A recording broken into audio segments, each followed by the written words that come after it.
Newton's laws of motion. ध्यान से सुनो, बढ़िया सा चैप्टर है, थोड़ा सा अच्छे से पढ़ेंगे। अब न्यूटन्स लॉज ऑफ मोशन में इससे पहले हमने क्या पढ़ा? प्रीवियसली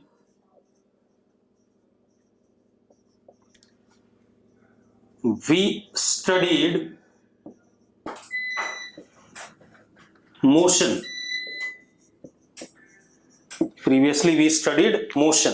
हमने क्या पढ़ा? पहले मोशन पढ़ा है, क्लियर इतनी बात। लेकिन cause which was producing motion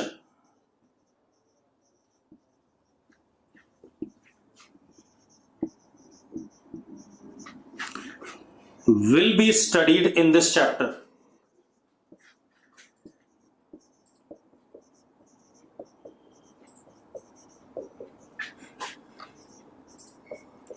मैंने क्या कहा?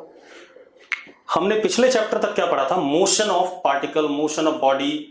हाँ, ये सब मैकेनिक्स का पार्ट है। जब मैं बोलूंगा मैकेनिक्स खत्म, तब मैकेनिक्स खत्म होगी। अभी मैकेनिक्स ही चलेगी काफी दिनों तक, ठीक है। तो मैंने क्या कहा आपसे कि हमने पिछले चैप्टर में पढ़ा मोशन क्या होता है, मोशन कैसे होता है, लेकिन किस वजह से होता है, कॉज हमने पढ़ा नहीं है। अब कॉज ऑफ मोशन जो हम पढ़ेंगे यहां पर, this branch is called as what? Dynamics. क्या कहलाती है? Dynamics, branch of mechanics, where we deal with cause which produces motion। मैंने क्या कहा? अब हम किससे क्या पढ़ेंगे? हम डायनेमिक्स एक ऐसी ब्रांच है मैकेनिक्स की जहां पर हम पढ़ते हैं कारण जिसकी वजह से मोशन हुआ था, कॉज जिसकी वजह से मोशन पार्टिकल में आया था, वो कॉज पढ़ने जा रहे हैं। इस पूरी यूनिट में हम यही पढ़ेंगे, क्लियर है? आधी बात यहां पढ़ेंगे, ठीक है। आधा कॉज हम बाद में लेटर ऑन पढ़ेंगे, क्योंकि अभी भी हमने मोशन में हमने अभी तक रेक्टिलिनियर और थोड़ा बहुत कर्विलिनियर मोशन पढ़ा है, ये हमने पढ़ लिया है। लेकिन हमने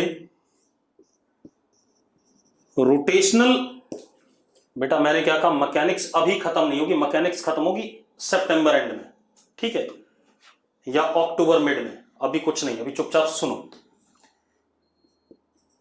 रोटेशनल मोशन अभी हमने नहीं पढ़ा है। हमने क्या पढ़ा है? Straight line motion, projectile motion, curvilinear motion, ये थोड़ा बहुत हमने पढ़ा है, लेकिन हमने रोटेशनल मोशन अभी नहीं पढ़ा है, ठीक है, इतनी बात। अब मेरी बात ध्यान सुनो। जो हमारा कॉज होता है मोशन का, वो दो कॉज होते हैं। एक होता है फोर्स और एक होता है torque. These are cause of motion, किसी भी टाइप के मोशन का कॉज है, ठीक है। Force and torque are cause of motion. इस चैप्टर में हम डील करेंगे फोर्स। क्या डील करेंगे? फोर्स, क्लियर है।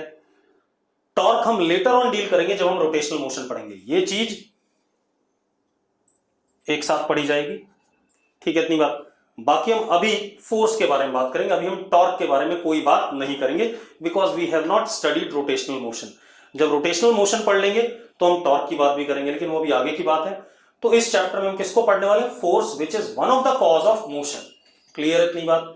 Force is one of the cause of motion, ठीक है, उसको हम ढंग से पढ़ने वाले हैं इस पूरे चैप्टर में, ठीक है। दो चैप्टर आएंगे, एक Newton's law without friction and एक आएगा न्यूटन्स लॉ विद फ्रिक्शन, ठीक है।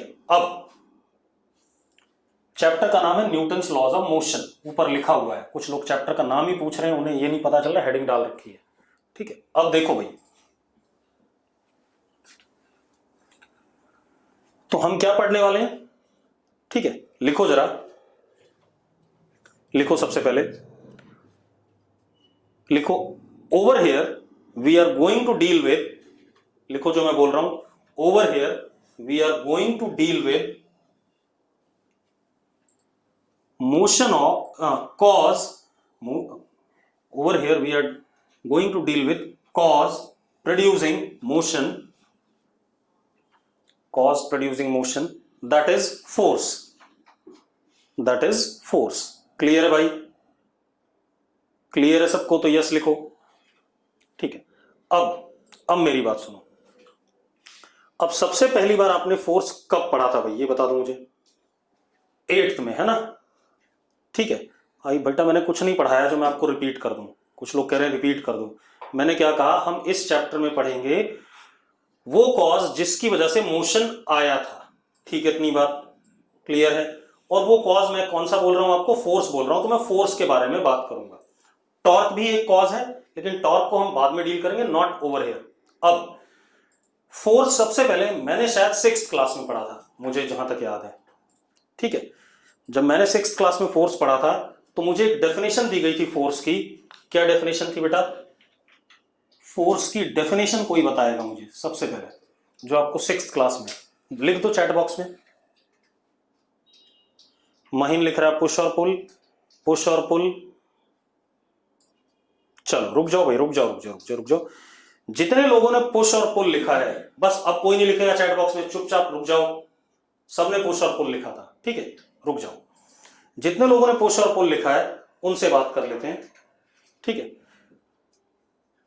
एक काम करो यार, जिन्होंने लिखा फोर्स इज पुश और पुल, वो अपने आप को एक एक थप्पड़ मार लो, जोर से। मार लिया भाई, ठीक है, इन्होंने मार लिया अपने आप को थप्पड़। अब मेरा सवाल यह है, क्या आपने अपने ऊपर फोर्स लगाया कि नहीं लगाया? सागर मखीजा नो लिख रहा है, महक गर्ग नो लिख रही है, ठीक है, इतनी बात। कुछ लोग यस भी लिख रहे हैं, ठीक है। अब मेरी बात सुनो भाई, जो लोग नो लिख रहे हैं वो सही है, आपने अपने ऊपर कोई फोर्स नहीं लगाया, आपने अपने ऊपर कोई, बेटा अपनी तरफ से कोई डेफिनेशन ना लिखो, जितनी बात मैं पूछ रहा हूं सिर्फ उतनी के ही बारे में बात करेंगे, ठीक है, इतनी बात। कोई डेफिनेशन नहीं लिखेगा, चुपचाप से मैं जो बोल रहा हूं सिर्फ वो सुनो। मैंने क्या कहा, आप लोगों ने अपने आप को जब थप्पड़ मारा, ठीक है, या मैं ऐसे मारता हूं अपने हाथ पे, ठीक है, इतनी बात, तो ध्यान सुनो, मैंने अपने ऊपर कोई फोर्स नहीं लगाया, ठीक है, इतनी बात। फोर्स की एग्जैक्ट डेफिनेशन क्या है, इट इज पुश और पुल exerted by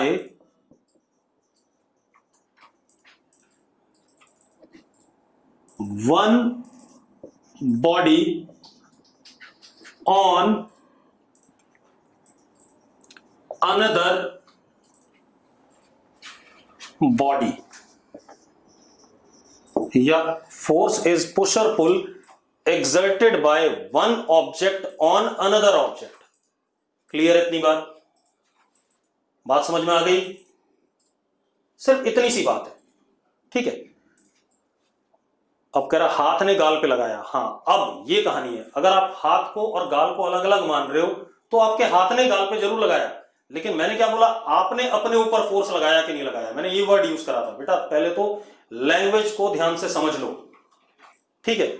आपको या तो अंग्रेजी नहीं आती या हिंदी नहीं आती कई बार, ठीक है। जितना मैं बोल रहा हूं उसको सुनो, अपनी तरफ से कोई कंक्लूजन नहीं निकालना है। हाथ ने जरूर गाल पे लगाया अगर दोनों को डिफरेंट मान रहे हो, लेकिन अगर मैंने आपसे कहा है कि आपने अपने ऊपर फोर्स लगाया कि नहीं लगाया, तो आपने अपने ऊपर कोई फोर्स नहीं लगाया है। अब अगर मैं अंश को मैं जाकर के थप्पड़ मारूं, अंश, तो फोर्स लगा या नहीं लगा, जरा बता। अंश लग गया, ठीक है, इतनी बात।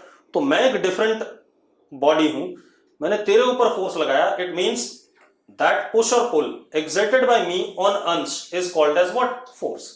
कोई दिक्कत है इसमें? कोई दिक्कत नहीं, ठीक है। अब आते हैं हम न्यूटन के 3 लॉ हैं, उन तीनों लॉ को हमें पढ़ना है, फिर इसमें सिर्फ क्वेश्चंस हैं, ज्यादा कुछ नहीं है, ठीक है, इतनी बात। अब जरा देखो, Newton's first law of motion.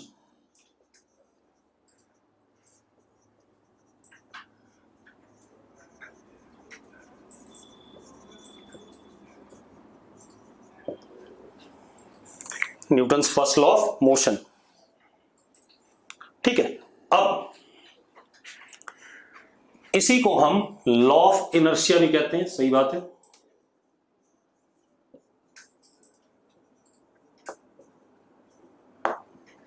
ठीक है, इतनी बात। अब मेरी बात सुनो। सबसे पहले व्हाट इज इनर्शिया, ठीक है। इनर्शिया क्या होता है? किसी भी बॉडी का स्टेट ऑफ रेस्ट या state of motion is called as its inertia, ठीक है, इतनी बात। अब उस स्टेट को अगर हम चेंज कर पाते हैं, ठीक है, इतनी बात, तो हम कहते हैं कि बॉडी पे फोर्स लगा। एक और डेफिनेशन है फोर्स की। क्या डेफिनेशन है? पहले सुनो। State of body either at rest और in motion is its inertia. उस बॉडी का क्या हो गया? इनर्शिया हो गया। ध्यान सुनना, ठीक है, इतनी बात। मैंने क्या कहा?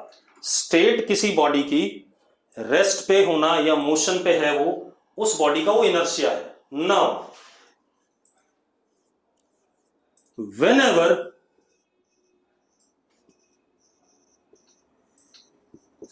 inertia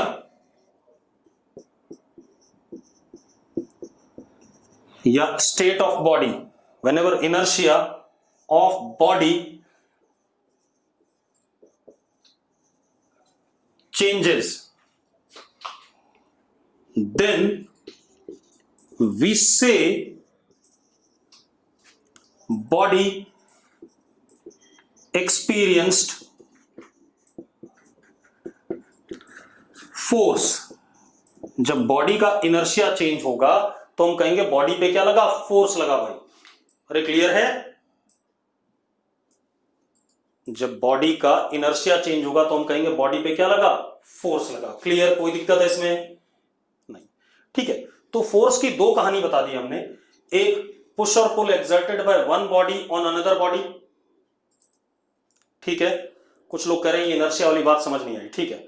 इनर्शिया वाली बात समझ नहीं आई तो देखो एक मिनट, मैं यहां चुपचाप से खड़ा हूं, ठीक है, तो मेरी स्टेट ऑफ रेस्ट है, मतलब मेरा इनर्शिया स्टेट ऑफ रेस्ट वाला है। अब मैं चलने लगा।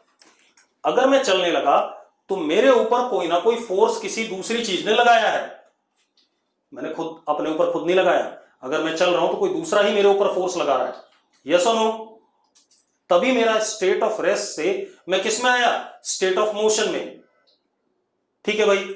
इसी तरीके से अगर मैं दौड़ रहा हूं और मैं अपने आप को रोकता हूं किसी तरीके से, ठीक है, इतनी बात। अगर मैं दौड़ रहा हूं और मैं अपने आप को रोकता हूं किसी तरीके से, तो किसी दूसरे बंदे, किसी दूसरी चीज ने मेरे ऊपर फोर्स लगाया ताकि मेरा मोशन रेस्ट पे आ जाए। इनर्शिया चेंज हो गया। यस और नो? ठीक है। अब बेटा वो अलग बात है, कुछ लोग अपनी तरफ से कुछ भी लिखे जा रहे हैं। जो मैं बोल रहा हूं सिर्फ उसको समझो, जो आपने पढ़ा हुआ है उसको छोड़ दो, ठीक है। बार बार मैं कह रहा हूं जितना मैं बोल रहा हूं सिर्फ उतने पे ध्यान दो। इनर्शिया स्टेट होती है सिस्टम बॉडी की। मैं यहां खड़ा हूं तो मेरा इनर्शिया ऑफ रेस्ट है, ठीक है। अब मुस्कान है कोई लड़की, वो बोल रही है इनर्शिया क्या होता है। बेटा एक काम कर, सुन, समझा देते हैं। मुस्कान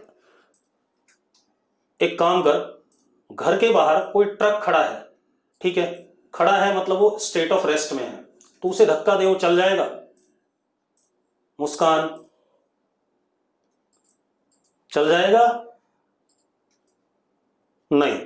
और अगर बाहर साइकिल खड़ी हो, उसको धक्का देगी तो चल जाएगी कि नहीं चल जाएगी?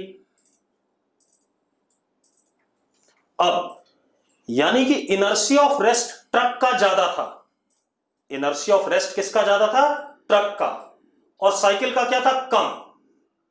बात समझ में आई कि थोड़ा फोर्स लगाने पे साइकिल तो मूव कर गई, ठीक है, इतनी बात, लेकिन ट्रक को आप मूव नहीं करा पाए। यानी कि ट्रक का इनर्शिया क्या है? ज्यादा है, और साइकिल का क्या है? कम है। क्लियर है भाई? तो इसी को इनर्शिया कहते हैं। इसी तरीके से अगर सामने से ट्रक आ रहा हो मुस्कान, तो खड़ी हो जाएगी, रोक पाएगी? सामने से ट्रक आ रहा हो, ट्रक के सामने खड़े हो जा, रुक जाएगा? नहीं। यानी कि इनर्शिया ऑफ मोशन उस ट्रक का ज्यादा है, लेकिन अगर सामने से साइकिल आ रही हो तो रोक सकती है कि नहीं रोक सकती साइकिल को?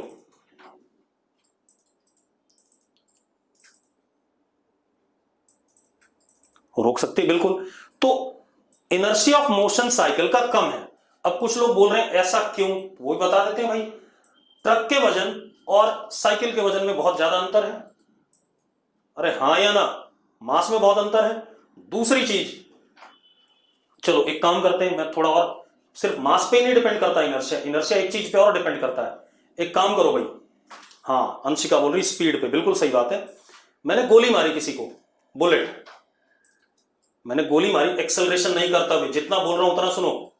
मैंने किसी को गोली मारी, बुलेट, बुलेट समझते हो, बंदूक से गोली मार दी, क्या उस गोली को कोई रोक सकता है? रजनीकांत तो है नहीं कोई, हाँ या ना? तो अब यानी कि बुलेट की स्पीड के, उसका भी इनर्शिया क्या है, बहुत ज्यादा है। उसको रोकने के लिए बड़ा सा फोर्स चाहिए, या बुलेट प्रूफ जैकेट वगैरह कुछ चाहिए। यानी कि स्पीड और मास दोनों फैक्टर पे कौन डिपेंड करता है? इनर्शिया डिपेंड करता है। यस और no?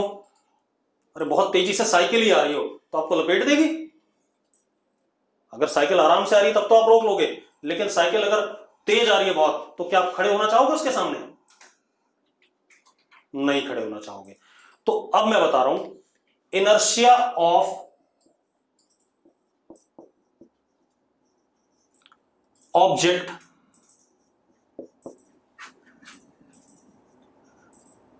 Depends on momentum of object. Clear भाई? Inertia of object depends upon momentum of object. Clear है? अब जिसका मोमेंटम ज्यादा होगा उसका इनर्शिया क्या होगा? ज्यादा। दैट इज, हम कह सकते हैं momentum is mass into velocity. Vector quantity है, ठीक है, इतनी बात। Momentum is parallel to velocity, and magnitude में मोमेंटम मास और वेलोसिटी के प्रोडक्ट के बराबर होता है। एसआई यूनिट इसकी केजी मीटर पर सेकेंड। ठीक है भाई? क्लियर इतनी बात? तो यस लिख दो, मिटा दें इसे। चलो अब जरा देखो, तो मैंने क्या कहा, किसी भी बॉडी का जब इनर्शिया चेंज होगा तो हम कहेंगे कि उस बॉडी पे फोर्स लगा। अब रुद्र कह रहा पैरेलल कैसे? बेटा P vector is mass into velocity, ये वेक्टर वाले चैप्टर में पढ़ाया गया था। अगर A vector is equal to some positive number times B vector है तो A और B पैरेलल होते थे। तो इसी तरीके से P vector is equal to some mass is some positive number into velocity, तो P और B क्या होंगे? एक दूसरे के पैरेलल होंगे। अब इतनी बात हो गई। अब देखो मैं एक दो एग्जांपल ले लेता हूं। आप बस में बैठे हुए हो, लिखो नहीं, चैट बॉक्स बिल्कुल छोड़ दो, फ्री छोड़ दो चैट बॉक्स को। चैट बॉक्स में कुछ नहीं लिखना है, आपको सब समझ में आ जाएगा। चैट बॉक्स बिल्कुल बंद कर दो, किसी को कुछ नहीं लिखना है। अब मेरी बात सुनो, मैं एक दो एग्जांपल और ले लेता हूं। आप बस में बैठे हुए हो, बस रेस्ट पे है, अचानक बस चलना शुरू करती है, तो आपकी बॉडी पीछे जाती है कि नहीं जाती है? मतलब आप खड़े थे मान लो बस में, आप लोग चैट बॉक्स में कुछ नहीं लिखोगे जब तक मैं कहूंगा नहीं, ये सबको ऑब्जर्व होता है। आप बस में खड़े थे, सपोज दिस इज बस, बस आगे चलने लगी अचानक, आपके पास क्या था? Inertia of rest.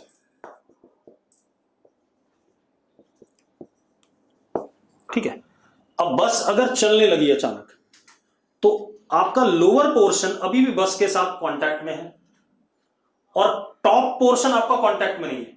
तो टॉप वाला किस पे था? रेस्ट पे। लोअर वाला किस पे आ गया? मोशन पे। तो आप कुछ ऐसे हो जाते हो, टेढ़े गिरते हो कि नहीं गिरते? यस और नो? लोअर पार्ट मोशन में आ गया और अपर पार्ट अभी भी रेस्ट पे है, तो this is called as what? Inertia of rest. इसी तरीके से अगर बस चल रही है और आप बस में चुपचाप से खड़े हो, तो आपके पास इनर्शिया ऑफ मोशन है।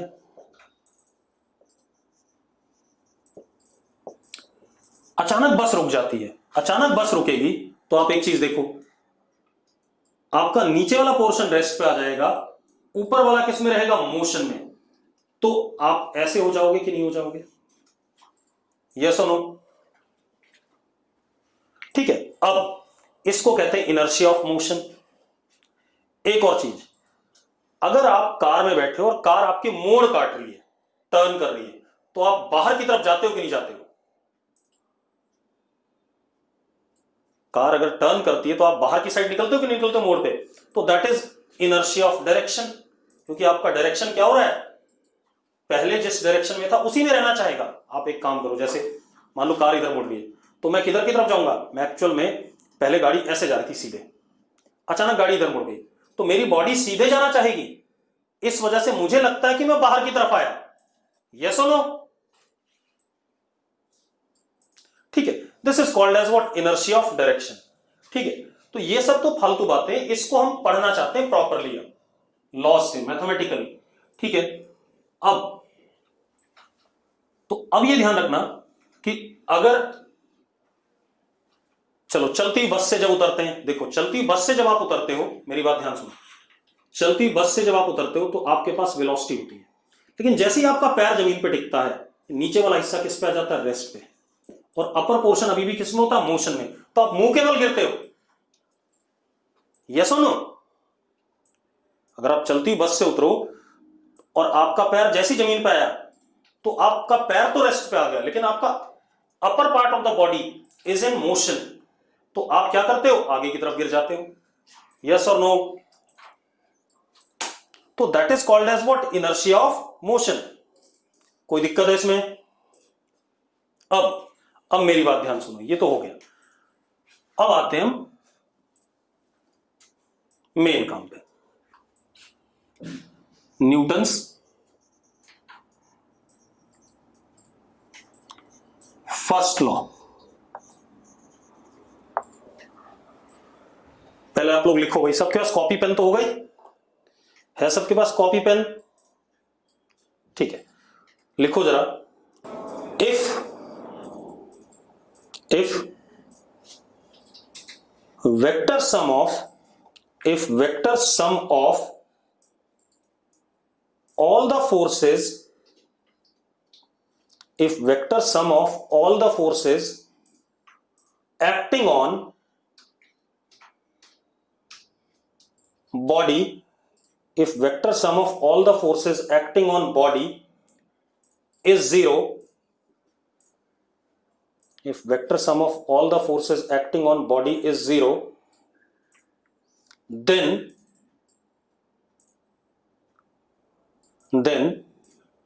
state of body do not change, state of body do not change। अब मेरी बात सुनो, ये मेरे पास कोई बॉडी है, ध्यान सुनना, इस बॉडी पे एक फोर्स ये लग रहा है F1 वेक्टर, एक फोर्स ये लग रहा है F2 vector, F3 vector, F4,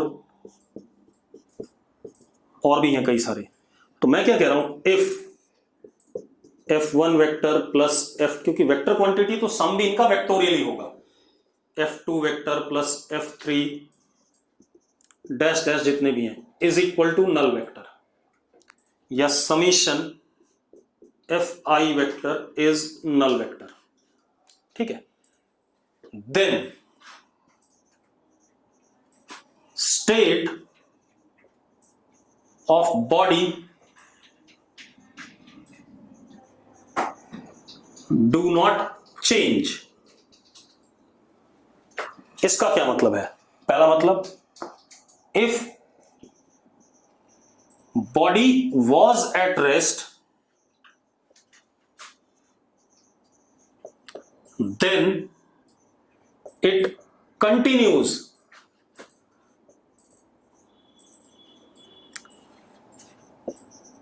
to be in state of rest, अगर बॉडी रेस्ट पे था तो वो अपनी रेस्ट वाली स्टेट में ही रहेगा अगर सारे फोर्सेस का सम क्या है, 0 है। दूसरी बात, if body is in uniform motion, uniform motion बेटा, if body is in uniform motion then it continues to be in uniform motion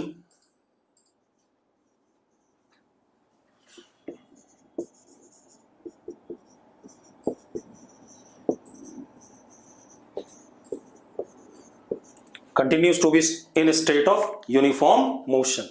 ये हमारा न्यूटन्स का फर्स्ट लॉ है। क्लियर है भाई? बेटा यही तो कह रहा हूं, अगर सारे फोर्सेस का सम 0 है तो इसका अपने आप मतलब ये निकलता है कि कोई एक्सटर्नल फोर्स नहीं लगा। ठीक है, तभी मैंने कहा कि अगर नेट फोर्स 0 है बॉडी पे तो स्टेट बॉडी की चेंज ही नहीं होती है। अगर वो रेस्ट पे है तो रेस्ट पे रहेगा, और अगर यूनिफॉर्म मोशन से चल रहा है तो यूनिफॉर्म मोशन में ही रहेगा। ठीक है, इतनी बात। जैसे मैं यहां चुपचाप से खड़ा हूं भाई, ठीक है, मैं चुपचाप से खड़ा हूं। अब जब तक मेरे ऊपर कोई फोर्स नहीं लगेगा तब तक मैं ऐसे ही चुपचाप से पड़ा रहूंगा। ठीक है, इस कमरे में ये बोर्ड चुपचाप से ऐसे ही पड़ा है भाई। क्यों? क्योंकि बोर्ड पे कोई फोर्स नहीं लग रहा है तो स्टेट ऑफ रेस्ट में ही है। ठीक है, कोई व्हीकल सड़क पे कांस्टेंट वेलोसिटी से जा रहा है, ठीक है, तो उसके ऊपर कोई फोर्स नहीं लग रहा है अगर वो कांस्टेंट वेलोसिटी से जा रहा है। क्लियर है? अब मेरी बात सुनो। दूसरी चीज, अब आते हैं हम सेकंड लॉ पे। इसके सवाल कैसे आएंगे? विशाखा कह रही एनयूएम क्यों नहीं लिया? बेटा एनयूएम में एक्सेलरेशन आ जाएगा विशाखा। एक्सेलरेशन आ जाएगा मतलब वेलोसिटी चेंज करेगी, वेलोसिटी चेंज करेगी मतलब मोमेंटम चेंज करेगा, मोमेंटम चेंज करेगा मतलब इनर्शिया चेंज करेगा, इनर्शिया चेंज करेगा तो फोर्स लगेगा। विशाखा,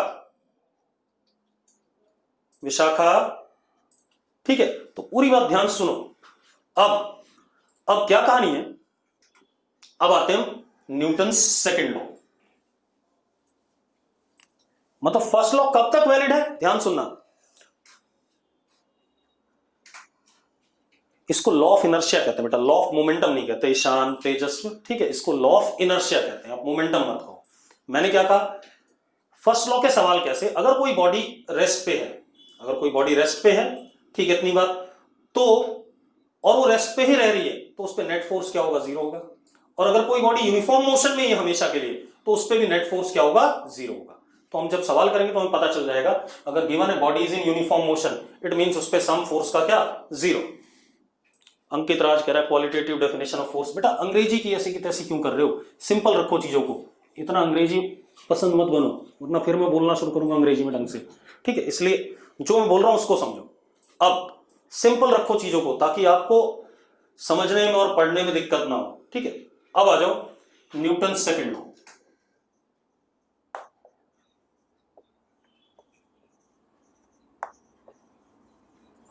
आप में से कोई डिफाइन करना चाहेगा न्यूटन सेकंड लॉ को? अगर डिफाइन करना चाहते हो चैट बॉक्स में लिख दो फटाफट। कर्तव्य ने लिखा force is equal to mass into acceleration. Neeraj Saini भी मास इनटू एक्सेलरेशन। और कोई भाई? हाँ, अब आ जाओ, रुको भाई।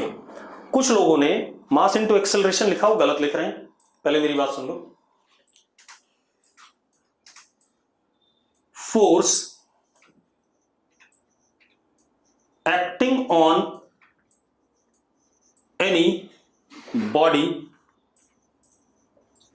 पहली बात तो मैंने लिखा force acting on any body, यानी कि कोई दूसरा लगा रहा है इस बॉडी पे।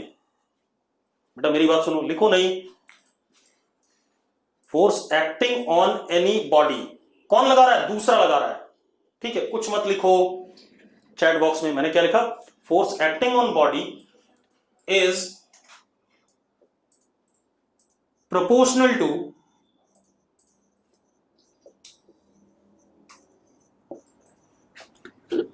rate of change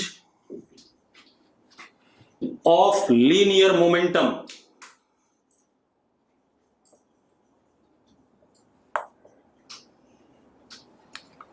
of body with respect to time। एक बात बताओ यार, मैंने क्या कहा था? मैंने आपसे कहा था कि इनर्शिया अगर चेंज होगा, मैंने कहा था इनर्शिया अगर बदलेगा, ठीक है, इतनी बात, तो फोर्स लगेगा बॉडी पे, यही कहा था। अरे हां या ना? अब इनर्शिया क्या चीज बोली थी मैंने? इनर्शिया क्या बोला था? मोमेंटम बोला था कि नहीं बोला था? ठीक है, अब अगर मोमेंटम चेंज ही नहीं करेगा तो फोर्स जीरो होगा, लेकिन अगर मोमेंटम चेंज करेगा तो उस पर फोर्स लगेगा। अब जितनी तेजी से चेंज करेगा उतना ज्यादा फोर्स लगेगा। न्यूटन की बात ये हो गई। मेरी बात सुनो भाई, लीनियर मोमेंटम बेटा, मोमेंटम ही होता मास इनटू वेलोसिटी, ठीक है, इतनी बात। उसी को मैं लीनियर मोमेंटम लिख रहा हूं, अच्छा वर्ड है उसके लिए, लीनियर मोमेंटम, ठीक है, इतनी बात। अब मैंने क्या कहा कि भाई हमने कहा था कि मोमेंटम चेंज करे, सॉरी इनर्शिया चेंज करेगा तो फोर्स लगेगा, यही कहा था। सुनते रहो, चैट बॉक्स में कुछ लिखने की जरूरत नहीं, चुपचाप सुनो।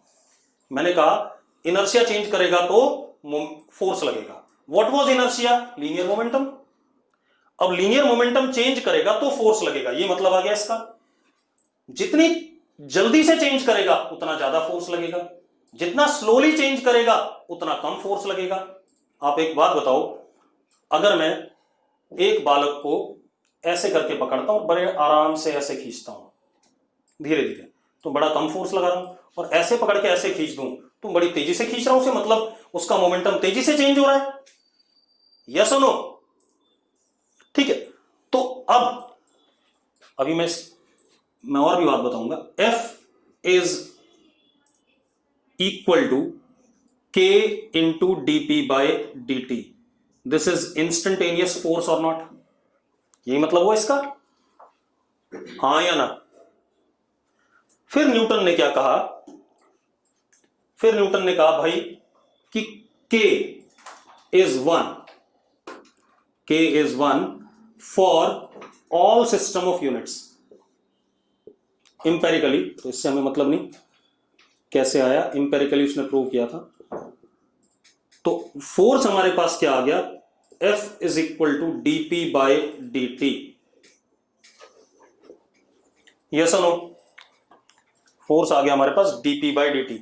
बेटा प्रोपोर्शनल लिखा हुआ है, देखो एक मिनट, कीर्ति कह रही है समझ नहीं आया। Proportional to rate of change of linear momentum. Kirti rate of change क्या होता है जरा बताना, रेट क्या होता है? डी बाई डी लिखते थे कि नहीं लिखते थे? कीर्ति, रुद्र भाई, rate of change of linear momentum with respect to time, तो ये सत्यम कोई डिफरेंस नहीं है। मैंने कहा मोमेंटम अच्छा वर्ड नहीं है, it must be linear momentum. Satyam पहली बात तो समझ ले, ठीक है, क्लियर है? Proper word is linear momentum. अब क्या कहानी है? Rate of linear momentum with respect to what time, तो डीपी बाई डी तो लिखूंगा यार, ऐसा कैसे कर रहे हो तुम लोग? अब तो F is equal to DP by D हो गया, ये हो गया इंस्टेंटेनियस फोर्स। कौन सा? इंस्टेंटेनियस। अत्यंत ऐसा कुछ मत लिखो जो आप आगे लिख रहे हो, ठीक है, क्योंकि वो सारी बातें गलत हैं। Under some conditions those are true, under some conditions those are wrong, ठीक है। अब तो force is DP by dt। कौन सा फोर्स? इंस्टेंटेनियस।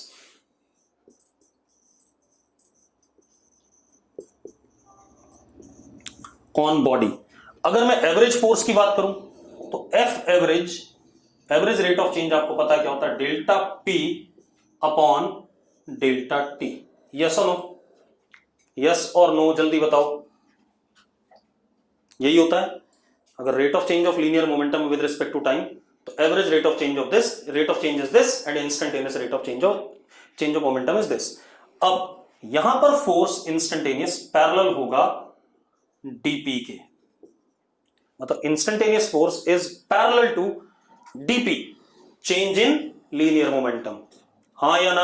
अरे भाई 1/dt एक अगेन क्या है? स्केलर पॉजिटिव नंबर है। इसी तरीके से average force is parallel to delta P vector. इतनी बात सबको समझ में आती है कि नहीं? जल्दी बताओ भाई,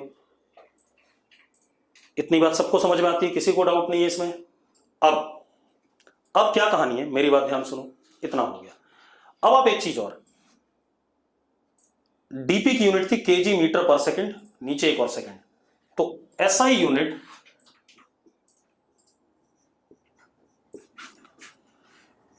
kg metre per second square, 1 kg metre per second square is referred as 1 newton. क्या कहलाता है? 1 न्यूटन। 1 kg मीटर पर second square is referred as 1 newton. कोई दिक्कत है इसमें? किसी को दिक्कत हो तो बोलो, बोलो बेटा। नहीं। अब ये तो ऐसा यूनिट आ गई, फालतू की बातें हमने पहले भी पढ़ी हुई है। अब हमारे पास क्या है बेटा, ध्यान सुनो। अब यहां पर हमें क्लियर हो गया कि instantaneous rate of change of linear momentum with respect to time और average rate of change of linear momentum with respect to time ये आ गया। अब मेरा सवाल ये है, सक्षम कह रहा है इंस्टेंटेनियस बताना। भाई इंस्टेंटेनियस रेट ऑफ चेंज अगर किसी भी फंक्शन का बताना होता है दूसरे के रिस्पेक्ट में तो उसको हम डेरिवेटिव से रिप्रेजेंट करते हैं। सक्षम डेरिवेटिव होता है। अगर y का x के रिस्पेक्ट में है तो dy बाई dx, और अगर एवरेज की बात करें तो delta y by delta x, ये कहते हैं सक्षम। अब सुनो भाई, अब मेरी बात ध्यान सुनना। न्यूटन को सपना आया था कि उसने ये बोला कि भाई मोमेंटम का रेट ऑफ चेंज ही क्या कहते हैं, फोर्स होगा। अगर न्यूटन को सपना आया होता तो अच्छी बात है, या कोई लॉजिक दिया होगा उसने इसके साथ में। जल्दी बोलो भाई बालकों, जल्दी। लॉजिक दिया होगा ना, तो क्या लॉजिक दिया होगा भाई उसने, ये भी बता दो मुझे। क्या लॉजिक दिया होगा? मुझे नहीं पता न्यूटन ने क्या दिया होगा, मैं लॉजिक देता हूं। ठीक है, इतनी बात। हाँ, एक्सपेरिमेंट ही करेंगे, मैं देता हूं लॉजिक। ठीक है, रुक जाओ। ठीक, हाँ, मैं अपने आप ही ऑब्जर्व करा रहा हूं, न्यूटन ने ऐसा कोई लॉजिक नहीं दिया। अब कुछ लोगों को यार मैथ्स में प्रॉब्लम है, जिनको वेक्टर नहीं, जिन्होंने पढ़ा ढंग से, या क्या कहते हैं, बहुत सारी चीजें। कुछ कह रहे हैं डीपी के पैरेलल कैसे आया। बेटा आज ही मैंने एक्सप्लेन कराया, और वेक्टर चैप्टर शायद आप लोग पढ़ चुके हो। A vector is equal to some positive number times B. Chat box में लिखे जा रहे हैं कि ये कैसे आया। भैया ए और बी पैरेलल होते हैं, इसका मतलब ये होता है अगर के पॉजिटिव है तो एफ 1/dt क्या हो गया, के हो गया, और डीपी बी वेक्टर हो गया। तो बी वेक्टर और ए वेक्टर पैरेलल होंगे कि नहीं होंगे? और मैंने पहले जब पूछा तो सबने यस लिख दिया था। अब सुनो भाई, अब मेरी बात सुनो। न्यूटन का लॉजिक क्या रहा होगा, मेरी बात ध्यान सुनना। मुझे नहीं पता न्यूटन ने क्या लॉजिक दिया होगा, लेकिन मैं बता देता हूं एक्चुअल में क्या लॉजिक आएगा। देखो, मान लेते हैं, किसको ले, तुम में से किसी एक बालक को ले लेते हैं। बेटा कंक्लूड वगैरह अभी बताएंगे, पहले जो चल रहा है उस पर ध्यान दो। देवांश को ले लेते हैं, ठीक है, जो बहुत ज्यादा सवाल पूछता है। चलो, ये रहा देवांश।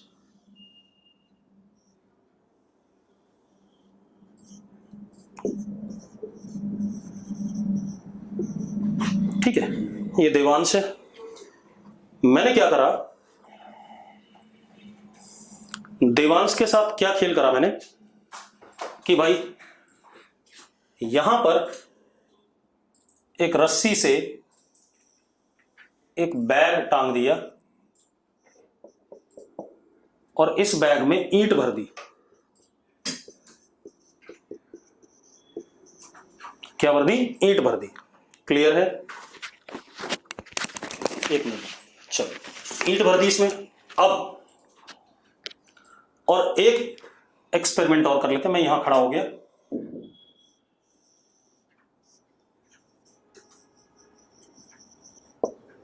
और उसी रस्सी से एक बैग और इसमें रुई भर दी भाई, कॉटन। ठीक है, रस्सी से एक बैग लटका, उसमें ईंट भरी है और एक में कॉटन भरा है।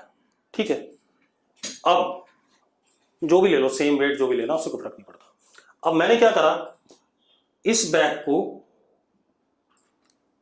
यहां पीछे ले गया और मैंने छोड़ दिया। हाँ, देवांश की आंखों पे पट्टी बांध रखी हुई।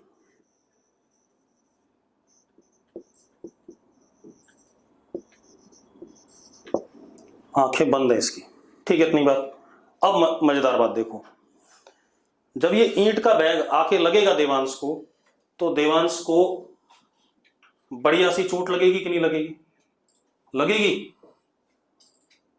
ठीक है, सेम काम यहां करा।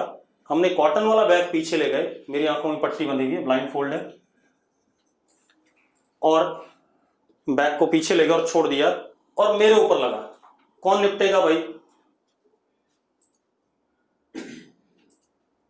देवांश निपट जाएगा, पक्की बात है, ठीक है, क्योंकि उसे ज्यादा चोट लगेगी। ठीक है, अब यानी कि जो फोर्स बैग लगा रहा है देवांश पे, दैट इज, या फोर्स मेरे ऊपर जो लगा रहा है, that is proportional to what? Mass somewhat. Yes और नो? ठीक है, उतने ही बड़े बैग में कॉटन भरोगे या ईंट भरोगे तो कौन से में ज्यादा मास आएगा? ईंट ज्यादा आएगी शायद, हाँ या ना? अरे यार, तुम्हारे स्कूल बैग ले लिया मैंने, ठीक है, उसमें एक बैग में कॉटन भर दिया, एक बैग में क्या कहते हैं, ईंट भर दी, तो कौन से वाले में ज्यादा आएगी? ईंट वाला ज्यादा होगा मास। ठीक है, अब दूसरा केस, दूसरी चीज, मेरी बात सुनो। अब यही वाला बैग एक बार मैं यहां से छोड़ता हूं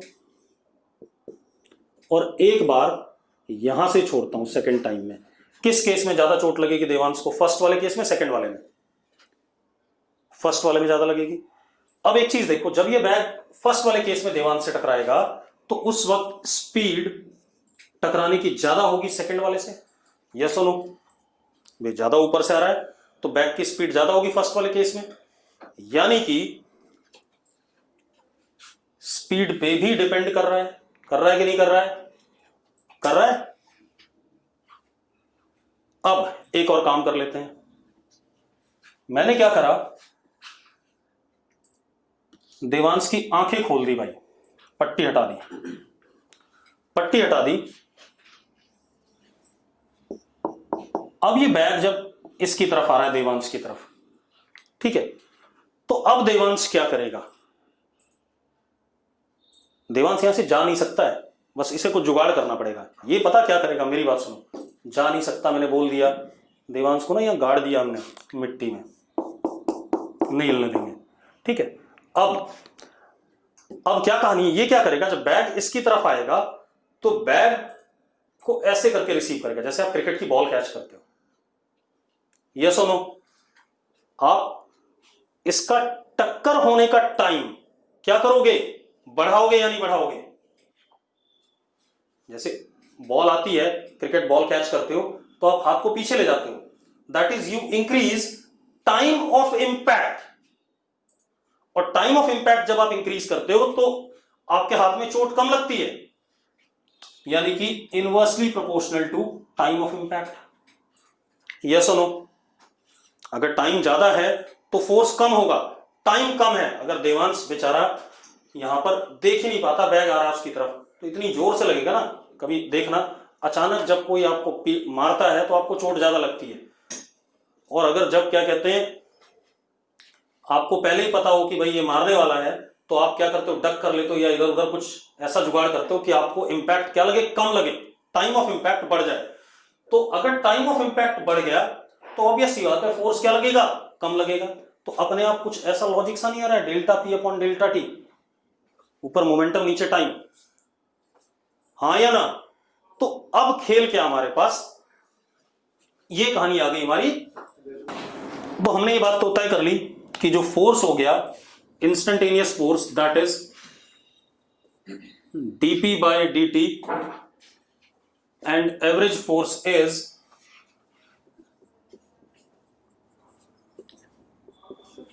delta p upon delta t, ये कहानी आ गई। अब मेरी बात सुनो, अब यहां पर अगर हम ध्यान से देखें तो F is equal to D upon D T mass into velocity, ये होगा कि नहीं होगा? पहले देखो, मोमेंटम को क्या लिख सकता हूं, मास इंटू वेलोसिटी लिख सकता हूं कि नहीं? अब एक मजेदार बात देखो, फोर्स हमारा मास और न्यूमरेटर में मास और वेलोसिटी का प्रोडक्ट है या नहीं? अब आप एक चीज देखो, अब यहां पर तीन केसेस आते हैं। पहला केस देखो, अगर मैं इस मोबाइल को अपने ऐसे करके उठा के यहां लाता हूं तो क्या मोबाइल का मास बदल रहा है? पहले बताओ मुझे, मोबाइल का मास बदल रहा है बेटा? नहीं बदल रहा है। तो एक केस तो वो जब मास नहीं बदलेगा। दूसरा केस, चलो पहले हम वाला केस ले लें। तो पहला case, first case, case 1, if mass m is constant, mass of body is constant.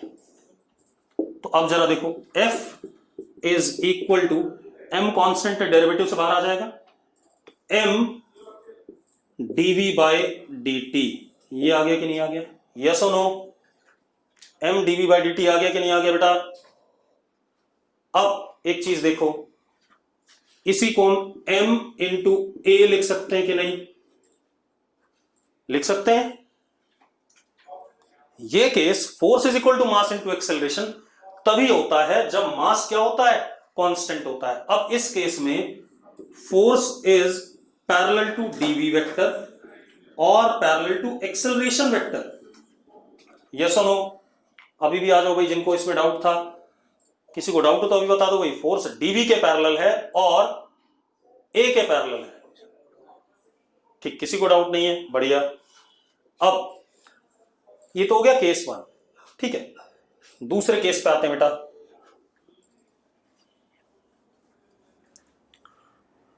दूसरा केस सुनो। आप एक बात बताओ, कभी फायर ब्रिगेड वाले को, मतलब जो फायर इंजन होता है, उसका जो होस पाइप होता है, जब पानी उससे फेंका जाता है, उसके होस पाइप को कभी किसी ने पकड़ा है? ले, कुछ लोग कह रहे हैं जी पकड़ा है। जिन्होंने पकड़ा है भाई, ठीक है, ये पक्का गुरुकुल वाले होंगे जिन्होंने पकड़ा है, हाँ या ना? गुरुकुल वाला तुमने शायद होल्ड किया हो। ठीक है। अब एक बात बताओ यार, अगर पानी खोल दिया जाए तेज स्पीड से, उसको पकड़ सकते हो भाई? वो पता बड़ी तेजी से ऐसे ऐसे हिलता डुलता है, बहुत तेजी से, और वो बना होता है कॉपर का, इतना भारी होता है कि अगर हमें लग जाए तो दांत टूट जाएंगे सारे के सारे। यस और नो? हाँ, रिकॉइल वेलोसिटी बहुत तेज होती है उसकी। अब मेरी बात सुनो, दूसरा केस हम ये ले रहे हैं, केस 2। या एक और चीज देखो, वो जो फायर इंजन से जब होस पाइप से पानी फेंका जाता है, पुलिस वाले करते हैं, जब किसी क्या कहते हैं, भीड़ को दूर भगाना होता है, तो होस पाइप से पानी फेंकते हैं, पानी लोगों को लगता है, लोग भाग जाते हैं। इसका मतलब पानी से चोट लगती होगी तभी लोग भागते हैं। यस और नो? तो यानी कि फोर्स जरूर है। तो इसमें क्या हो गया, case 2, velocity is constant but there is rate of flow of mass. आप एक बात देखो, ये होस पाइप है सपोज, इस होस पाइप का जो नोजल है उसको हमने घुमा दिया। आप नल की टोटी भी होती है, नल को एक बार घुमा के छोड़ दो तो कांस्टेंट वेलोसिटी से पानी आता है नीचे कि नहीं आता? जरा बताना मुझे। आता है। तो यानी कि वेलोसिटी तो कांस्टेंट हो गया, लेकिन इससे जो मास निकल रहा है वो पर यूनिट टाइम कुछ ना कुछ निकल ही रहा होगा। मान लो 1 सेकंड में 100 ग्राम निकल गया, तो dm by dt is what, 100 ग्राम पर सेकंड। अरे यस और नो? तो अब जरा देखो, अब इसमें v कांस्टेंट है, वो बाहर आ जाएगा, तो force is equal to v dm by dt। Force is v dm by dt। Mass नहीं क्लियर हुआ जिया, आज नल खोलना वॉश बेसिन का, और एक चीज देखना, और 15 नहीं 2 मिनट के लिए एक ग्लास नीचे रख लेना, 2 मिनट में या आधे मिनट के लिए, या बर्तन सा रख लेना, आधे मिनट में वो बर्तन कुछ भरेगा, फिर अगला बर्तन लाना, आधे मिनट में उतना ही वो बर्तन भरेगा, आधे मिनट में उतना ही वो बर्तन भरेगा। तो जितना मास पर आधा मिनट वो बर्तन भर रहा है, that is what, rate of flow of मास, जो नल से निकला है। जी या? ठीक है, मतलब पानी क्या कर रहा है, बाहर निकल रहा है कुछ रेट से, अब आप टोटी को थोड़ा ज्यादा कर दो तो बड़ी तेजी से निकलता है, टोटी को बंद कर दो पानी निकलेगा नहीं, DM by D T zero हो गया। यस और नो? अब सुनो भाई, तो अब यहां पर देखो तो वेलोसिटी कांस्टेंट बाहर आ गया, एफ यहां पर पैरेलल हो गया किसके? वेलोसिटी के। एफ यहां पर पैरेलल हो गया किसके? वेलोसिटी के। अरे भाई रेट ऑफ चेंज है, वेलोसिटी कांस्टेंट है तो ये बाहर गया, और मास का रेट ऑफ फ्लो है, रेट मतलब टाइम के साथ तो वेरी कर रहा है कि नहीं कर रहा है, जिस रेट से निकल रहा है। ठीक है, अब एक बालक कह रहा है ये अभी भी वहीं अटका पड़ा है, कॉटन और ब्रिक का मास बराबर हो तो भाई बैग भी बड़ा सा ले आइए कॉटन के लिए बराबर करने के लिए। ठीक है, मैंने कहा था तुम्हारा स्कूल बैग ही लूंगा मैं। ठीक, चलो आज इतना ही करेंगे, कल आगे बढ़ेंगे इस पे। क्लियर है? चलो